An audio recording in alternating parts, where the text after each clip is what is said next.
आज हम बात करेंगे वर्षफल पर।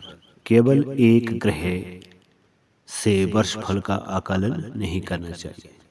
देखें कि दृष्टि से कौन कौन ग्रह आपस में मिल रहे हैं। कई बार ऐसा भी होता है कि अकेले अकेले ग्रह किसी विशेष स्थान घर में अच्छा प्रभाव नहीं दे पाते हैं, परंतु इकट्ठे होकर के अच्छा प्रभाव दे जाते हैं। जैसे मंगल बुध भाव 8 में अकेले अकेले अच्छा प्रभाव नहीं देते हैं, परंतु दोनों मिलकर के जातक के लिए जो है अच्छा प्रभाव दे जाते हैं। बेशक जातक के ननिहाल के लिए वह सही नहीं रहता है और जातक को स्वयं के लिए जो है फलदायक होता है। यदि दोनों ग्रह मित्र ग्रह हो तो बहुत ही अच्छा प्रभाव देते हैं, परंतु यदि परस्पर शत्रु भाव वाले ग्रह हो और एक स्थान अर्थात वहाँ घर से दृष्टि से या वैसे ही इकट्ठे बैठे हों तो निश्चित रूप से हानि करते हैं। यदि कुंडली में वर्षफल के अनुसार कोई शत्रु ग्रह भी उनके घर में आ बैठे तो वह पहले बैठे दो ग्रहों के प्रभाव को दूषित कर देता है। मान लो किसी जातक का राहु भाव 3 में आ गया है। अब देखिए 11वां भाव शनि और बृहस्पति का भाव है। राहु ने वहां आकर के बृहस्पति के प्रभाव को नष्ट कर दिया है। शनि का उसने कुछ भी नहीं बिगाड़ा, क्योंकि शनि का एक एजेंट है। अब राहु 11 का उपाय बृहस्पति को उच्च करना लिखा गया है।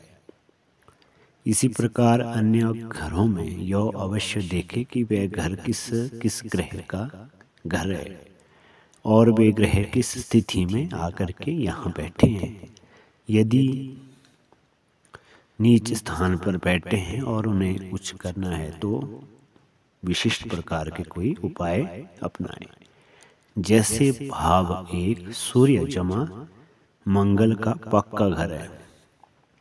किसका है? सूर्य और मंगल का। इस घर में इन दोनों का शत्रु ग्रह यदि आकर के बैठे तो कुंडली के अनुसार सूर्य और जो मंगल ग्रह है उसको उच्च करने का प्रयत्न करें। इसी प्रकार यदि अन्य ग्रहों के विश्व में उचित उपाय करने हैं तो लाल किताब के मुताबिक सोच समझ करके ही उपाय करें। अब देखिए यदि भाव 1 में बृहस्पति ग्रह विद्यमान हो तो भाव 1 का बृहस्पति जातक के सूर्य और मंगल को सहायता पहुंचाएगा, क्योंकि वह मित्र ग्रह है। यदि एक ही भाव अर्थात घर में कई ग्रह आकर के बैठे तो सबसे पहले देखें कि वह भाव किस ग्रह का है और कुंडली में उस ग्रह की क्या स्थिति बनी हुई है।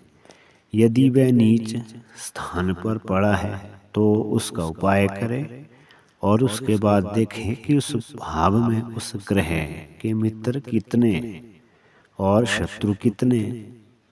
जब आप वहां से शत्रु ग्रहों को हटा दें और उन्हें उस घर में पहुंचा देवे जहां वे अच्छा फील करते हैं अर्थात अच्छा प्रभाव दे सके। मान लो किसी जातक की कुंडली में वर्ष फल में ग्रह इस प्रकार आकर के बैठ गए हों, जैसे हमने यहाँ चित्र में बताया हुआ है।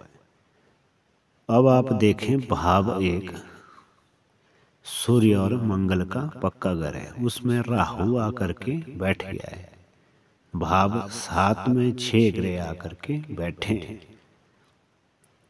बृहस्पति मंगल सूर्य बुध केतु शनि। राहु की भी दृष्टि पड़ रही है। तो इस प्रकार जो है 7 ग्रह भाव 7 में विद्यमान है। भाव 7 का ग्रह स्वामी शुक्र अष्टम भाव में नीच स्थान पर आकर के बैठा है। ये हम बता रहे रेड बुक के मुताबिक, वैदिक के सूत्र यहाँ नहीं लगेंगे। ऐसे जातक का गृहस्थ व राज दरबार दोनों उलझन में रहते हैं। यहाँ पे राहु का जो उपाय होगा सिक्का और नारियल जल प्रवाह करे तथा शुक्र का उपाय काली गाय की सेवा करे। सफेद रंग की दही का सेवन ना करे, बल्कि स्नान विशेष रूप से दही से स्नान करना है अपने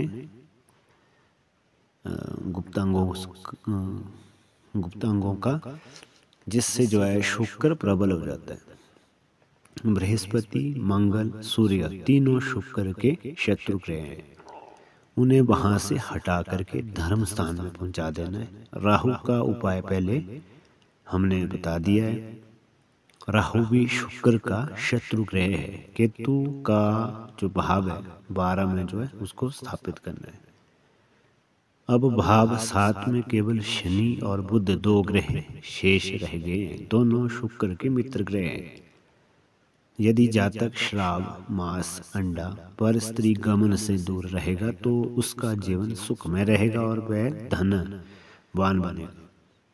बुध और शनि के वर्णन में भाव 7 का हाल तो हम बता रहे हैं कि यदि ये सभी ग्रह जन्म कुंडली में है तो चंद्रदश के कारण जातक का शनि ऋण का ग्रह बन जाता है। शनि का ऋण भी उतारे। कल हम बात करेंगे वर्षफल में ग्रह का प्रभाव कब होगा। तब तक के लिए जय श्री राधे, हर हर महादेव।